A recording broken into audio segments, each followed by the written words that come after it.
नमस्कार. तर आज आपण एक वाटी पोह्यापासून नवीन अशी नाश्त्याची रेसिपी बघणार आहे। लहानांपासून मोठ्यांपर्यंत सर्वांना आवडेल आणि सकाळच्या घाईमध्ये झटपट अशी बनवून तयार होणारी ही हेल्दी रेसिपी आहे। तर या ठिकाणी बघा, मी गॅसवरती पाणी उकळायला ठेवलेलं आहे। त्यामध्ये 1 वाटी पोहे टाकून घेतलेले आहे। पोहे पाण्यामध्ये आपल्याला छान असे मिक्स करून घ्यायचे आहे। त्यानंतर गॅसची फ्लेम आपल्याला लगेचच बंद करून घ्यायची आहे। जास्त वेळ हे आपल्याला पोहे शिजवायची आवश्यकता नाही आहे। तर पाणी उकळल्यानंतर त्यामध्ये पोहे टाकून घेतले आणि अगदी 1 मिनिटाच्या आतच मी गॅसची फ्लेम बंद करून घेतली। त्यानंतर या ठिकाणी बघा, लगेचच हे पोहे एखाद्या चाळणीवरती आपल्याला काढून घ्यायचे आहे आणि यामधील संपूर्ण पाणी निथळून घ्यायचं आहे। तर बघा, पोह्यांमधील संपूर्ण पाणी निथळलेलं आहे।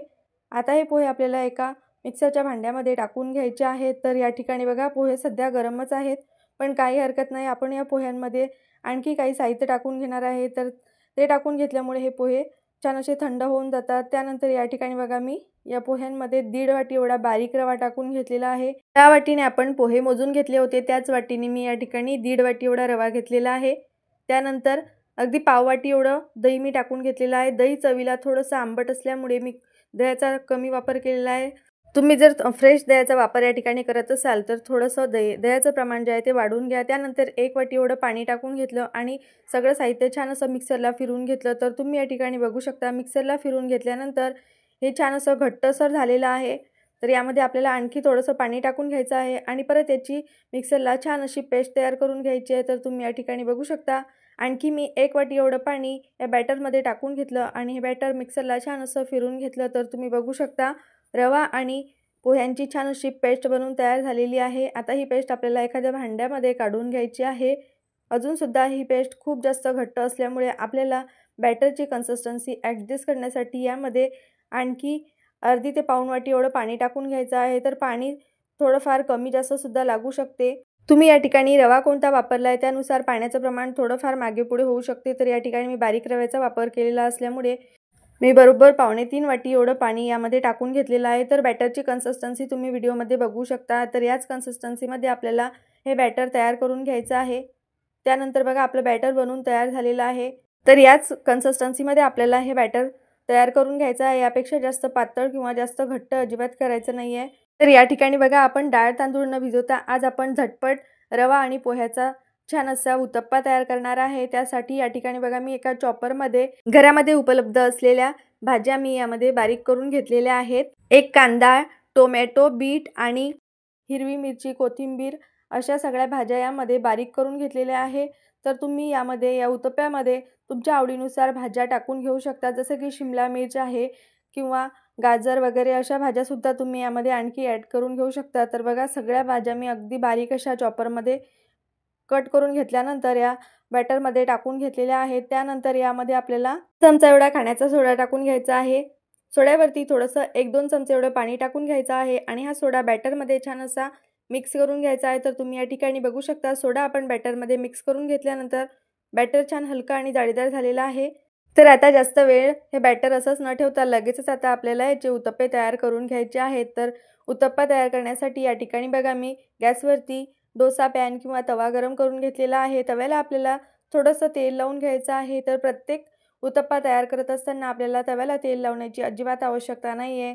पहिल्या वेळेसच मी थोडंसं तेल तव्याला लावून घेतलेलं आहे। त्यानंतर यावरती आपल्याला 2 चमचे एवढं बॅटर टाकून घ्यायचं आहे आणि उत्तप्पा छान असा तव्यावरती पसरून घ्यायचा आहे।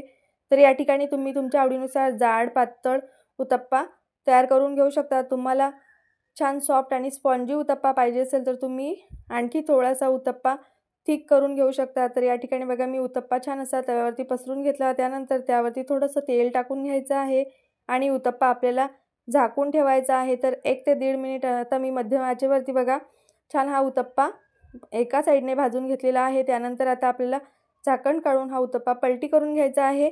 तर तुम्ही बघू शकता, खूप छान मस्त असा हा आपला उत्तप्पा दिसत आहे। उत्तप्पा छान मस्त रंगीबेरंगी आणि खूप छान झालेला आहे आणि तसेच अतिशय सॉफ्ट असा हा उत्तप्पा बनून तयार होतो। सोबतच तुम्ही उत्तप्प्याला जाडी बघू शकता किती छान आलेली आहे। तर चला, पहिला आपला उत्तप्पा बनवून तयार झालेला आहे। आता हा उत्तप्पा आपण काढून घेऊया आणि आणखी एक उत्तप्पा मी तुम्हाला तव्यावरती टाकून दाखवते। तर बघा, सारख्याच पद्धतीने आपल्याला तव्यावरती 2 चमचे बॅटर टाकून घ्यायचं आहे। तर प्रत्येक वेळी आपल्याला तव्याला तेल वगैरे लावण्याची आवश्यकता नाही आहे। तर या ठिकाणी बघा, सारख्याच पद्धतीने मी 2 चमचे एवढं बॅटर तव्यावरती टाकून घेतलं आणि दुसरा उत्तप्पासुद्धा छान असा पसरून घेतलेला आहे. त्यानंतर यावरती आपल्याला थोडंसं तेल टाकून घ्यायचं आहे आणि उत्तप्प्याला आपल्याला छान असं झाकून ठेवायचं आहे. तर 1 ते 1.5 मिनिटामध्ये वरची साईड छान अशी उत्तप्प्याची सुकल्या जाते आणि वरची साईड उत्तप्प्याची सुकल्यानंतर हा उत्तप्पा आपल्याला पलटी करून घ्यायचा आहे आणि दुसऱ्या बाजूने सुद्धा छान असा भाजून घ्यायचा आहे. तर तुम्ही या ठिकाणी व्हिडिओमध्ये बघू शकता, अजिबात एकही उत्तप्पा जो आहे तो तव्याला चिकटत नाही आहे. अगदी छान मस्त व्यवस्थित प्रत्येक उत्तप्पा निघत आहे आणि खूप छान मस्त अगदी परफेक्ट सॉफ्ट असे हे आपले उत्तप्पे बनून तयार होतात. जाडी तुम्ही उत्तप्प्याला बघू शकता किती छान आलेली आहे. अतिशय सॉफ्ट, तोंडात टाकताच विरघळेल अशा पद्धतीचा हा उत्तप्पा बनून तयार झालेला आहे. प्रत्येक वेळी डाळ तांदूळ न भिजवता अशा पद्धतीने झटपट सकाळच्या घाईमध्ये आपण 10 मिनिटामध्ये हा नाश्ता बनवून तयार करू शकतो. अतिशय चविष्ट असा हा नाश्ता बनवून तयार होतो. लहानांपासून मोठ्यांपर्यंत सगळ्यांना आवडतो. आता मुलांच्या शाळासुद्धा चालू झालेल्या आहेत, तर मुलांच्या टिफिनमध्ये देण्यासाठी अतिशय उत्तम आणि हेल्दी असा पर्याय आहे. बऱ्याचदा मुलं भाज्या खात नाही, तर अशा वेळी आपण अशा पद्धतीने उत्तप्पा वगैरे बनवून यामध्ये भरपूर अशा भाज्या घालून मुलांना खाऊ घालू शकतो. तर तुम्ही बघू शकता प्रत्येक उत्तप्प्याला जाडी किती छान येत आहे आणि अतिशय सुंदर असे आपले उत्तप्पे बनवून तयार झालेले आहेत. तर या ठिकाणी घेतलेल्या साहित्यामध्ये माझे बरोबर 10 एवढे उत्तप्पे बनवून तयार झालेले आहेत. तर या ठिकाणी मी अगदी छोटे छोटे आणि पातळ असे उत्तप्पे बनवून तयार केलेले आहेत. त्यामुळे माझे बरोबर 10 एवढे उत्तप्पे बनवून तयार झालेले आहेत. चला तर मग आता हा नाश्ता आपण मस्त छान गरमागरम असा सर्व करून घेऊया. तर या नाश्त्यासोबत खाण्यासाठी तुम्ही या ठिकाणी शेंगदाणे खोबऱ्याची चटणी बनवून घेऊ शकता किंवा टोमॅटो सॉस सोबत सुद्धा तुम्ही हे खायला घेऊ शकता. तर आज बघा या ठिकाणी मी दही घेतलेला आहे. दह्याबरोबर आता हे उत्तप्पे खायला घेऊया. तर या ठिकाणी तुम्हाला एक उत्तप्पा तोडून दाखवते की किती छान मस्त सॉफ्ट असे उत्तप्पे बनवून तयार झालेले आहे.